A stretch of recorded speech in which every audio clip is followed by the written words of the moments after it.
अभी जो बातें बजट के सिलसिले में कहा गया उसको हट के मैं दो चीज़ें आपको बताना चाहता हूँ। एक फार्मर्स का इशू जो बहुत बड़ा इशू है और फार्मर्स कम से कम अब 64 दिन से बॉर्डर पे बैठे हुए हैं, लेकिन सरकार 3 काले कानूनों को वापस लेना नहीं चाहती। इसके लिए देश के सारे किसान लड़ रहे हैं अपने अपने जगह, और खासकर पंजाब, हरियाणा, वेस्टर्न यूपी, यहाँ के किसान तो रास्ते पे बैठे हैं, लेकिन सरकार उधर ध्यान नहीं दे रही उस समस्या को सुलझाने के लिए। सिर्फ वो मीटिंग बुलाते हैं। अब तक तो उन्होंने 11 मीटिंग बुलाए हैं और हर मीटिंग में क्या क्या हुआ ये बताने के लिए वक्त नहीं है, आप सबको मालूम ही है। लेकिन 11 मीटिंग होने के बाद भी अगर किसानों की समस्या हल करने के लिए सरकार तैयार नहीं है तो वो एक रास्ता निकाले कि इन किसानों को किस ढंग से डिवाइड करेंगे, या ऐसा एक तरीका उन्होंने निकाला कि लोग बैठ बैठ कर थक जाएंगे, वो अपने आप घर चले जाएंगे। या दूसरा तरीका उनका कि किसानों के अंदर फूट डालने की कोशिश भी उन्होंने की और थोड़ा बहुत कुछ उन्होंने सक्सीड भी किया। लेकिन हम ये चाहते हैं, हम सारे पार्टी के लोग इस किसान आंदोलन को सपोर्ट किए हैं, इसमें कोई दो राय बात नहीं है, क्योंकि इस कानून के खिलाफ हमने पार्लियामेंट में लड़ने की कोशिश की, वहाँ पर इसका चर्चा नहीं हुआ। राज्यसभा में इसके लिए वोटिंग की कोशिश की, वहाँ पर 8 लोगों को सस्पेंड किया गया, जिसमें कांग्रेस के 3 लोग थे।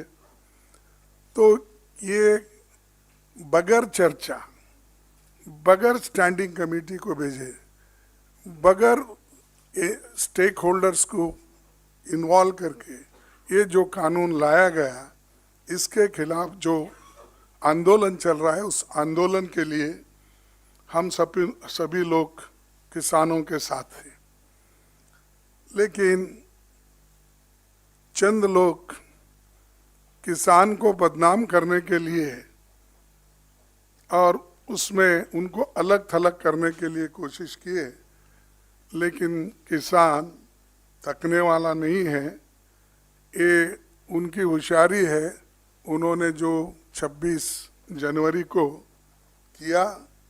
और मैं साफ साफ ये कहूँगा कि कौन लीडर था या कौन किसान था या कौन आदमी था जिसने रेड फोर्ट पे, लाल किले पे जाकर झंडा लगाया और सरकार उसको देखते रही?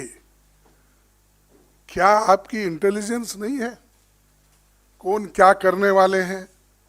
26 तारीख के दिन के लिए तो सारे इंटेलिजेंस और जो इंफॉर्मेशन आईबी डिपार्टमेंट, जो भी पुलिस वाले होते हैं और यहाँ की जो पुलिस कमिश्नर, ये अलर्ट होते हैं और सब तरफ देखते रहते हैं कि क्या होने वाला, किधर कुछ। इतना रहते हुए भी वो 3-4 ट्रैक्टर्स आए कैसे अंदर? क्या साइकिल था? क्या मोटरसाइकिल था? क्या कोई एक आदमी भागते भागते गया? अरे बाजाबता जब ट्रैक्टर लेके अंदर घुस रहा है तो सरकार की इंटेलिजेंस कहाँ थी? तो ये जो हादसा हुआ या ये जो घटना हुई, ये घटना तो हम कंडम करते हैं कि ऐसी 26 गणतंत्र के दिन ऐसी चीज नहीं होना चाहिए, और इसके लिए तो कांग्रेस पार्टी इसका कंडम की है, करेगी, और कोई भी करेगा तो करे। लेकिन सरकार के जो ये फेल्यूअर्स हैं, उन्होंने जो एक इसके नज़रअंदाज किया, ये अपने इंटेलिजेंस से कोई उन्होंने नहीं लिया, तो उसके वजह से ये हादसा हुआ है। मैं ये कहूँगा कि इस आंदोलन को तोड़ने के लिए बीजेपी सरकार ने पूरी अपनी ताकत लगाई है, और जो आदमी लाल किले पे चढ़ता है वो आदमी शाहजी के साथ उसको फोटो, शाहजी बोले तो शाहजी महाराज नहीं, हमारे जो होम मिनिस्टर है शाह, उनके घर में उसकी फोटो होती है, सोफा पे बैठ के फोटो लेते हैं, और एक छोटा सा चिमटी भी वहाँ हमारे मोदी साहब के घर में नहीं घुसता, एमपी जाता ही नहीं, मिनिस्टर को भी कोई प्रवेश नहीं है। कैबिनेट जब होती है तो तब जब उनको अंदर बुलाएंगे तभी छोड़ेंगे। तो ऐसे वक्त उनके घर में वो भी ठहर के फोटो अगर लेते हैं तो आदमी या तो उनका एमपी का बहुत ही क्लोज आदमी हो सकता है, या प्राइम मिनिस्टर का भी पहचानत का आदमी हो सकता है।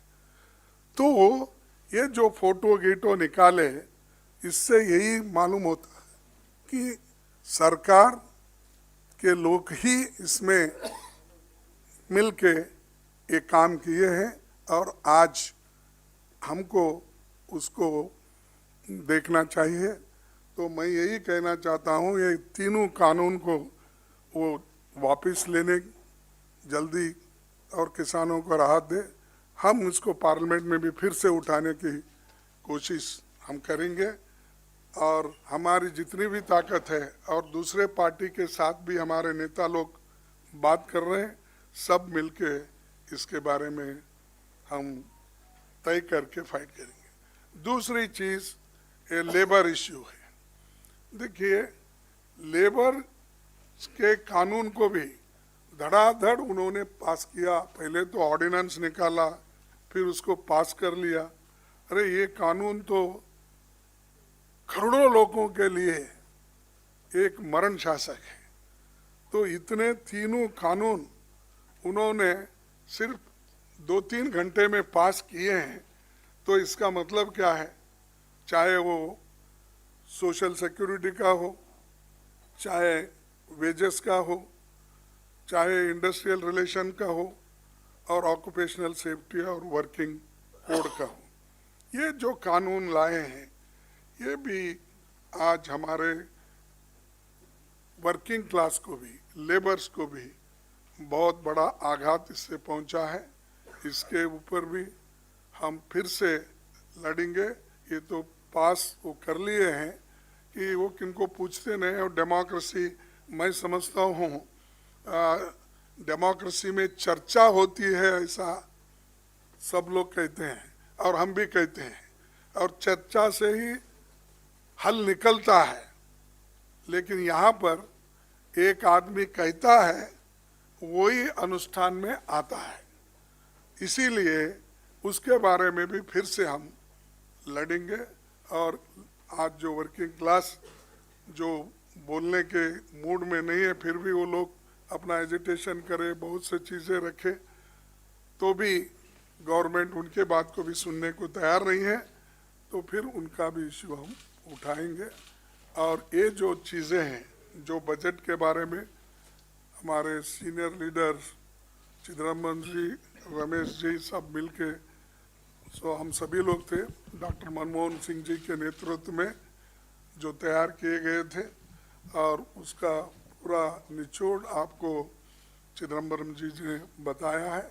वो सवाल तो हम उनके सामने रखेंगे ये चीज़ें तो, लेकिन जैसा कि चिदम्बरम साहब ने कहा कि हम तो अपने बातों को रखेंगे, वो कितना मानेंगे या न मानेंगे ये तो उनके ऊपर छोड़ेंगे, लेकिन कहना हमारा फ़र्ज़ है, लोगों को बताना हमारा फ़र्ज़ है, तो वो काम हम करेंगे। वैसा ही उसको जोड़ते हुए लेबर लॉज और किसान के बारे में भी हम उठाएंगे। धन्यवाद।